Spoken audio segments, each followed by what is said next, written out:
तत्सत हरि ओम, तत्सत हरि ओम, तत्सत। ओम श्री सतगुरु चरण कमलभ्यो नमः। ओम श्री सतगुरु चरण कमलभ्यो नमः। श्री सीतारामचंद्राय नमः। श्री सीतारामचंद्राय नमः। श्री राधे कृष्णाय नमः। सीतानाथं समारंभां श्रीरामानन्दार्यमध्यमामस्मदाचार्यपर्यन्तां श्रीवन्दे गुरुपरम्पराम्। श्री गुरु महिमा को कहे अति उच्च मुकाम, ताते गुरुपद को करूं बार बार प्रणाम। सीतानाथं समारंभां श्रीरामानन्दार्यमध्यमामस्मदाचार्यपर्यन्तां श्रीवन्दे गुरुपरम्पराम्। सिया राम मैं सब जग जानी, करहु प्रणाम जोरि जुग प्राणी। हरि ओम तत्सत। श्री सद्गुरु भगवान जी के पावन चरणों में कोटि कोटि दंडवत प्रणाम स्वीकारो। सब संत ऋषि मुनि महापुरुषों जी, आपके पावन चरणों में इस दास का दंडवत प्रणाम स्वीकार। एवं सब संत भक्तों, माता जी एवं समस्त गुरु भाइयों जी के पावन चरणों में कई स्वर में दंडवत प्रणाम स्वीकारो। ओम नमो नारायण। विश्व के ऐसे अद्वितीय ब्रह्मलीन संत अवतारी महापुरुष इस कलयुग में जीव मात्र के लिए इस धरा धाम पर आपका अवतार हुआ था। सतगुरु परमहंस स्वामी श्री राम मंगलदास जी महाराज गोकुल भवन वशिष्ठ कुंड से अयोध्या धाम, गोकुल भवन वशिष्ठ कुंड आपके आश्रम का नाम है। अयोध्या धाम में जो सुविख्यात सिद्धपीठ है, आपके शिष्य हुए सदगुरु परमहंस स्वामी श्री गंगा रामदास जी महाराज, मानव धर्म प्रसार प्रवर्तक, श्री गंगा आश्रम, जिला गाजीपुर, उत्तर प्रदेश। सदगुरुदेव परमहंस श्री बड़े महाराज जी के समक्ष सतयुग, त्रेता, द्वापर, कलयुग चारों युगों के भगवान जी के समस्त अवतार एवं देवी देवता, ऋषि मुनि, मुस्लिम सिद्ध संत, 700 ऐतिहासिक महापुरुष, पौराणिक महापुरुष, भागवत गीता रामायण के सभी चरित्र आपके समक्ष ध्यान में एवं प्रत्यक्ष प्रकट होकर दोहा, पद, चौपाई, छंद, वार्तिक, सोरठा, छंद कथा लिखवाए हैं।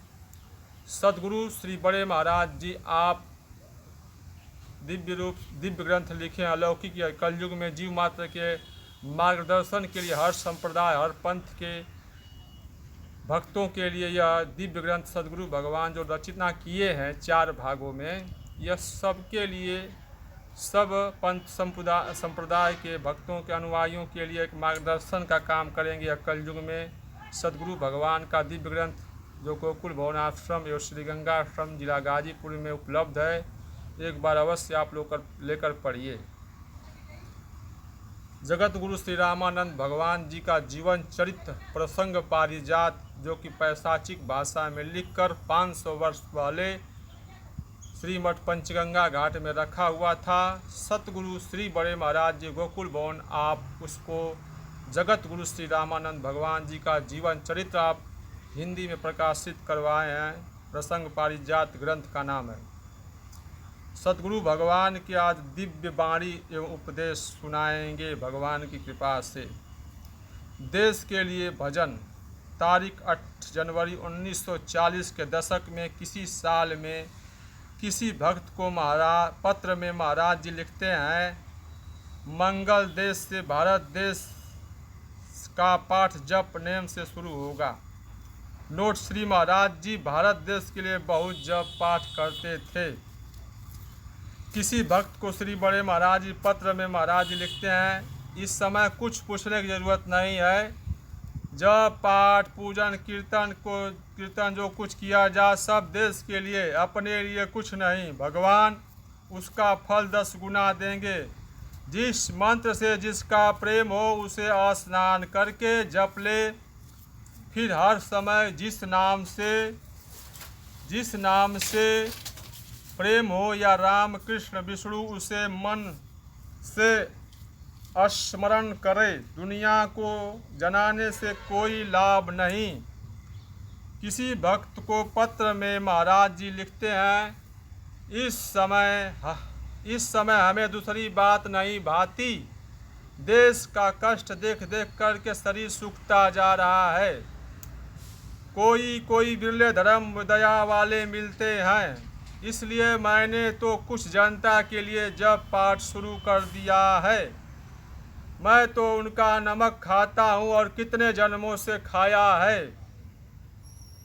कोई मेरा शरीर इस समय बहुत कमज़ोर है संसार के दुखों से। जनता के लिए कोई साधु कुछ भी समय भगवान की तरफ नहीं देते। 50-52 लाख भेष है, थोड़ा थोड़ा समय दे तो बहुत जल्द सुधार हो। द्वैत छूटे बिना कुछ नहीं होगा। हम हमार परिवार नाथ भाई का काम बने, वे नीक अच्छे रहें और दूसरों को चाहे जो भी हो, यही द्वैत है। आत्मा सब एक है, पर्दा द्वैत का लगा है। जो विद्वान है शुद्ध शब्द उच्चारण करते हैं, भगवान में शुद्ध भाव नहीं है। इसी से द्वैत अपना पराया का भाव ने नहीं छोड़ता। हरिओम तत्सत, हरिओम तत्सत। हम हमार नाथ भाई ठीक रहे, बस उनके ऐसे भाव वालों के लिए भगवान नहीं हैं। कबीर जी, श्री रैदास जी, श्री पलटू जी, जगजीवन साहब, जितने संत भारत में हुए हैं, सबका एक मत है, कोई द्वैत नहीं किया। बहुत भक्त मनमुखिया बीच में पर्दा डाला, पर सच्चे भक्तों ने नहीं माना है। भगवान अधम उदाहरण हैं। धन आगे पुरखा फैलसुफ नहीं होते थे, धन को धर्म में लगाते थे, बेकार पैसा खर्च नहीं करते थे। पैसा धर्म में लगाना ठीक है, कुकर्म में लगाना ठीक नहीं है। पैसा वही है जो सेवा करने में काम आए। ध्यान जप में कई का मन इतना एकाग्र हो गया, उसी से सब खुल गया। ध्यान बताने की जरूरत नहीं पड़ी, मन एकाग्र होए की जरूरत है। किसी का जप से ध्यान खुल जाता है, किसी का पाठ से, किसी का हवन से, किसी का सेवा भाव से मन लगना चाहिए। वही ध्यान है कि मन तन्मय या लीन हो जाए।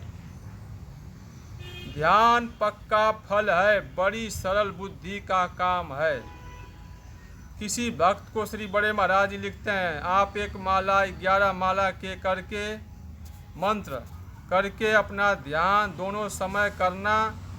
खाली समय बैठे लेटे ठाड़े खड़े चलते उधर ही ख्याल रखना। जिस जगह बताया गया है बेकार समय न खोना। समय श्वासा शरीर भगवान ने अनमोल दिया है। महाराज जी किसी भक्त को लिखते हैं, जो ध्यान बताया गया है उस पर हर समय ख्याल रहे। जाड़े में जहाँ ध्यान खुला फिर बंद नहीं होता, ऐसा सुलभ मार्ग दूसरा नहीं है। बैठे से होता है, लेटे से, खड़े से, चलते से। हमने 10 जगह शरीर में जो साधन होते हैं सब किया है, परंतु यह 11 साधन सबसे सुलभ मिला। इससे दोनों स्वरूपों का ज्ञान होता है, यानी निर्गुण और सर्वगुण दोनों परमात्मा के स्वरूपों का ज्ञान होता है। चलते फिरते बैठे ठाड़े खड़े हर समय जहाँ बताया है वहाँ ध्यान लगा रहना चाहिए। का जाने किस समय नाम खुल जाए, एक बार खुल गया फिर बंद नहीं होता। दान से धन से ध्यान से धन, ध्यान से मन, स्नान से शरीर की शुद्धि होती है। नेम टेम समय से भजन, जैसे शौच का लोटा न माजा जाए तो बेकार, वैसे शरीर और मन बिना नेम टेम, वैसे शरीर और मन बिना नेम टेम समय से भजन के पद पद है। जब टेम नहीं तब नेम नहीं, जब नेम नहीं तब प्रेम नहीं, जब प्रेम भया तब नेम गया, जब नेम गया तब टेम गया, जब प्रेम भया तब नेम गया, जब नेम गया तब टेम गया। आडंबर छोड़कर नेम टेम करना पड़ता है। नौकरी, नौकरी जैसी भगवान देंगे वैसी मिलेगी, भगवान सब कर्मानुसार देते हैं, सबके भाग्य अलग अलग हैं। एक भाई चपरासी है तो दूसरा कमिश्नर। एक बार श्री गुरुदेव ने एक विद्यार्थी से पूछा, तुम्हारी तनख्वाह कहाँ तक जाएगी? उस विद्यार्थी ने विभिन्न प्रकार की नौकरियों का वर्णन किया तथा जिस नौकरी को करने का इच्छुक था उसे विस्तार से बताया। सब पढ़कर श्री गुरुदेव भगवान मुस्कुराए, फिर बोले, वहाँ सब लिखा है, कौन नौकरी मिलेगी? एक भक्त ने श्री महाराज जी से अपनी नौकरी में स्थानांतरण के लिए प्रार्थना की। पूज्य महाराज जी ने उत्तर दिया, जहाँ भगवान राखें वहीं खुशी से रहे, चाहे भूखा प्यासा रहे, वही सच्चा भक्त हो सकता है। एक डॉक्टरी की पढ़ाई कर रही भक्त को श्री महाराज जी ने उपदेश दिया, डॉक्टरी पढ़कर गरीबों पर बड़ी निगाह रखने से भगवान खुश रहते हैं और यहाँ वहाँ जीव सुखी रहता है। अपनी सच्ची कमाई खाएं, जो खुशी से पैसा दे वह दूध भिक्षा कही जाती है। नवरात्रि, दुर्गा जी का हवन नवरात्रि में करा दिया जाएगा। बड़ा महात्म नवरात्रि का है। परमारथ और परस्वारथ, खाली भजन से कुछ न होगा। दो दल है, परमारथ परस्वारथ। परमारथ का अर्थ होता है भजन करना, परस्वारथ का अर्थ होता है सबकी सेवा करना। किसी भक्त को गुरुदेव पत्र में लिखते हैं, आपको भगवान ने भजन करने और परस्वार्थ करने को भेजा है। इतने दिन और गरीबों की मेहरबानी कर देना आपका धर्म है। जिससे यहाँ के लोग भला कहते हैं उसकी गति ठीक होती है, जिसे बुरा कहते हैं उसे नरक होता है। पका आम जहाँ पेड़ से गिरा तो आदमी या पशु जिसे मिला खा लेता है, वही हाल है। बड़े भाग्य से नर शरीर मिलता है।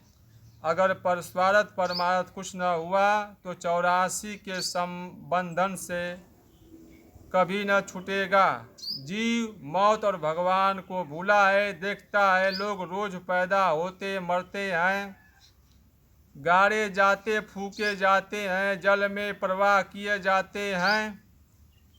वह समझता नहीं है हम नहीं मरेंगे और कहता है, अरे उठाओ भाई ले चलो। यह तो मृत्यु लोक है, मरना पैदा होना लगा ही रहता है। जहाँ मरघट से लौटे तहाँ अपने अपने काम में लग गए।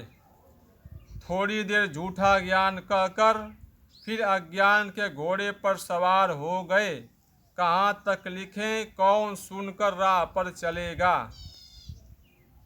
यह शरीर परस्वार्थ और परमार्थ के लिए मिला है। न भजन हो तो परोपकार में ही लग जाए तो चौथे बैकुंठ में पहुंच जाए। अपने शरीर से किसी का दिल दुखाना, नीचा दिखाना महापाप है। बड़े भाग्य से नर शरीर मिलता है। इस शरीर के लिए देवता तरसते हैं। यह कर्म भूमि है।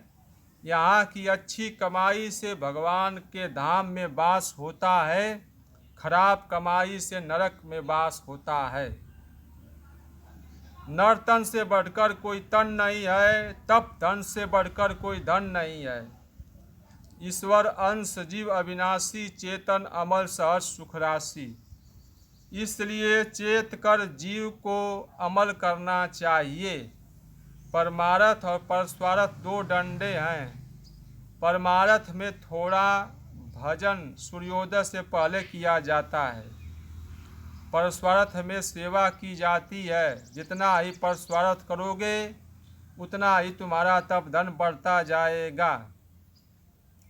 यदि भगवान ने पैसा दिया है तो पैसा देकर दीन दुखियों की सहायता कर दो। यदि पैसा नहीं दिया है तो हाथ पैर से सेवा कर दो। यह सब परस्वार्थ है। परस्वार्थ भी भजन की एक शाखा है। केवल एक डंडा पकड़ोगे तो लंगड़े बने रहोगे। इसलिए परमार्थ परस्वार्थ दोनों ही करने से कल्याण होता है। खाली भजन से कुछ न होगा। दो दल हैं, परमार्थ परस्वार्थ। परमार्थ भजन करना, परस्वार्थ सबकी सेवा करना। किसी भक्त को गुरुदेव पत्र में लिखते हैं, आपको भगवान ने भजन करने और परस्वार्थ करने के लिए भेजा है। इतने दिन गरीबों पर मेहरबानी कर देना आपका धर्म है। जिससे यहाँ के लोग भला कहते हैं उसकी गति ठीक होती है। जिसको बुरा कहते हैं उसे नरक होता है। सेवा धर्म से सब काम बन जाता है। परस्वार्थ से बढ़कर कोई काम नहीं है। हरि ओम तत्सत। श्री सीताराम चंद्राय नमः। श्री सद्गुरुदेव भगवान की जय। सब संत ऋषि मुनियों की जय। मानव धर्म प्रसार की जय। सब संत ऋषि मुनियों की जय। हरि ओम तत्सत। श्री सद्गुरुदेव भगवान जी। कहने सुनने में तन मन वाणी से गलती हो गई हो उसे अज्ञानी छोटा सा बालक समझकर क्षमा करने की कृपा करिए। हरि ओम तत्सत। हरि ओम तत्सत। हरि ओम तत्सत। ओम शांति। ओम शांति।